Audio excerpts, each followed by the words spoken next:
मागील काही वर्षांमध्ये चंद्रयान-3, देशभरातील शाळा आणि एआय हे टॉपिक्स अतिशय चर्चेमध्ये आहेत आणि आजच्या चालू घडामोडी याच तीनही टॉपिक्सवर बेस्ड आहेत. नमस्कार विद्यार्थी मित्रांनो, आज आहे 25 मे 2026. सुरू करूयात आजच्या चालू घडामोडी. आज आपण पाहणार आहोत चंद्रयान-3ला मोठा सन्मान मिळालेला आहे या संदर्भात माहिती. दशकभरामध्ये देशातील लाखभर शाळा या बंद झालेल्या आहेत. नुकत्याच आलेल्या नीती आयोगाच्या रिपोर्टनुसार हे दगदगतं वास्तव समोर आलेलं आहे. तसेच देशातील पहिले एआय मंत्रालय हे नुकतेच केरळमध्ये स्थापन झालेले आहे. अशा पद्धतीचे वन लाईनर फॅक्ट या परीक्षेमध्ये 100% विचारले जातात. त्यामुळे या संपूर्ण महत्वपूर्ण चालू घडामोडी व्यवस्थितपणे समजून घेण्यासाठी व्हिडिओ शेवटपर्यंत अवश्य पहा. सर्वप्रथम कालचा एक प्रश्न. काल व्हिडिओच्या शेवटी मी तुम्हाला एक प्रश्न विचारलेला होता. सार्वजनिक क्षेत्रातील बँकांमध्ये 116% लक्ष्यपूर्ती करणारी बँक कोणती आहे? तर याचे योग्य उत्तर आहे पर्याय क्रमांक 4, स्टेट बँक ऑफ इंडिया. आता आपण आजच्या दिन विशेषकडे वळूया. आज आहे 25 मे. 25 मे 1886. रासबिहारी बोस यांची आज जयंती. ते वन अनुसंधान संस्था डेहराडून या ठिकाणी क्लार्क होते. 1912 मध्ये लॉर्ड हार्डिंगवर त्यांनी बॉम्ब फेकलेला होता. 1942 मध्ये इंडियन इंडिपेंडन्स लीग ही त्यांनी सुरुवात केलेली होती.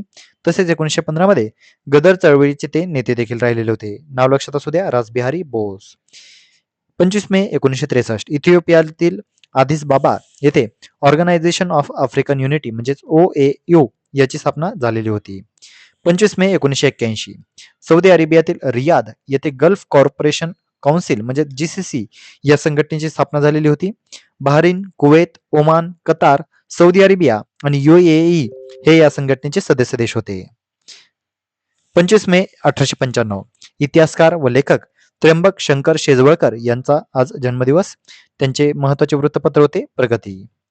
25 मे हा दिवस संपूर्ण जगभरामध्ये जागतिक थायरॉइड दिन म्हणून साजरा केला जातो. थायरॉइड आजारांबद्दल जागरूकता निर्माण करण्यासाठी हा दिवस साजरा केला जातो. 2026 ची म्हणजे यावर्षीची थीम आहे अवेअरनेस थ्रू एज्युकेशन. तसेच 25 मे हा दिवस आंतरराष्ट्रीय बेपत्ता बालदिन म्हणजेच इंटरनॅशनल मिसिंग चिल्ड्रन्स डे म्हणून देखील साजरा केला जातो. कारण बेपत्ता मुलांच्या सुरक्षेसाठी जागतिक स्तरावर हा दिवस पाळला जातो. 2026 ची म्हणजे यावर्षीची थीम आहे ऍक्ट फास्ट रिपोर्ट. 25 मे हा दिवस जागतिक फुटबॉल दिन म्हणजेच वर्ल्ड फुटबॉल डे म्हणून देखील साजरा केला जातो. खेळाला प्रोत्साहन देण्यासाठी जगभरात हा दिवस साजरा होत असतो.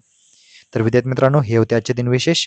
आता आपण आजच्या चालू घडामोडींना सविस्तरपणे जाणून घ्यायला सुरुवात करूया. प्रश्न क्रमांक पहिला. चंद्रयान-3 या मोहिमेला सन्मानित करणारी संस्था कोणती आहे? तर याचे योग्य उत्तर आहे पर्याय क्रमांक 3, AIAA.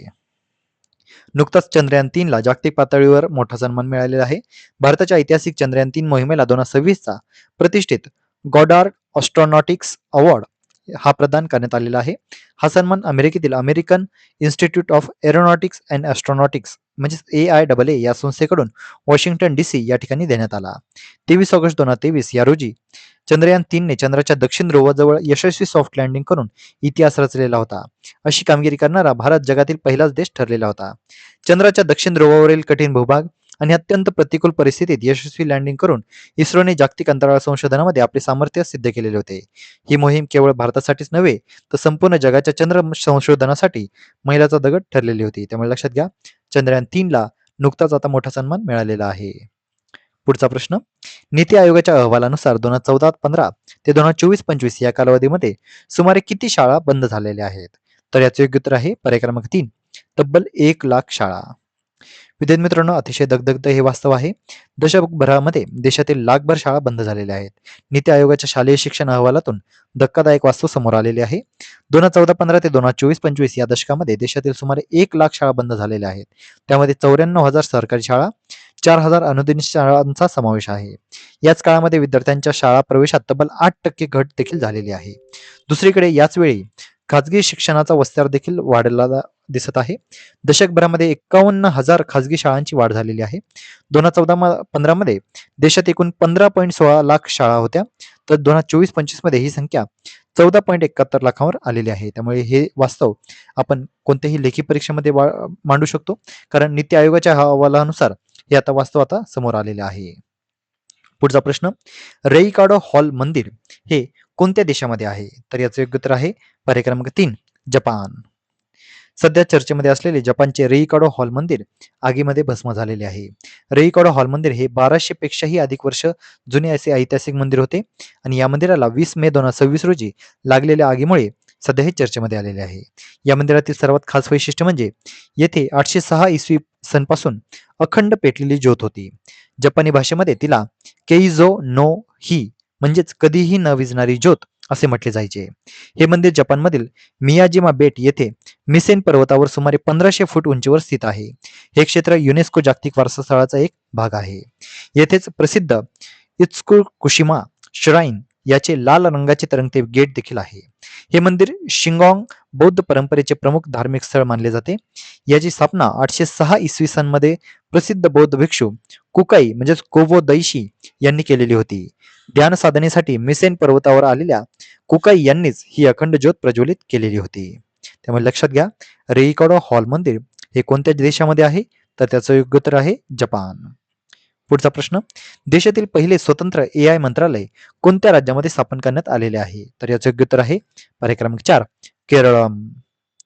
देशातील पहिले AI मंत्रालय आता केरळमध्ये स्थापन करण्यात आलेले आहे. केरळम राज्याने प्रशासनामध्ये मोठा डिजिटल बदल करत देशातील पहिले स्वतंत्र कृत्रिम बुद्धिमत्ता म्हणजेच AI मंत्रालय स्थापन केलेले आहे. केरळमध्ये नव्याने सत्तेत आलेल्या UDF सरकारने मंत्रिमंडळ फेरवाटपात हा महत्वाचा निर्णय घेतलेला आहे.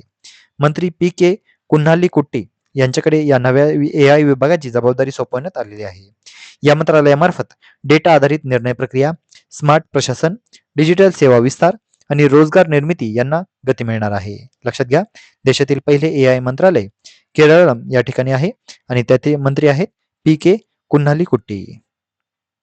पुढचा प्रश्न, स्मार्ट बॉर्डर प्रकल्पाअंतर्गत कोणत्या सीमांवर हायटेक सुरक्षा व्यवस्था उभारली जाणार आहे?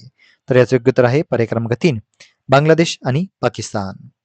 स्मार्ट बॉर्डर प्रकल्पाद्वारे सीमा अधिक सुरक्षित होणार आहेत. केंद्रीय गृहमंत्री अमित शहा यांनी बांगलादेश व पाकिस्तान सीमावर अत्याधुनिक तंत्रज्ञानाच्या मदतीने अभेद्य सुरक्षा जाळी उभारण्याची स्मार्ट बॉर्डर प्रकल्प सुरू करण्याची घोषणा केलेली आहे.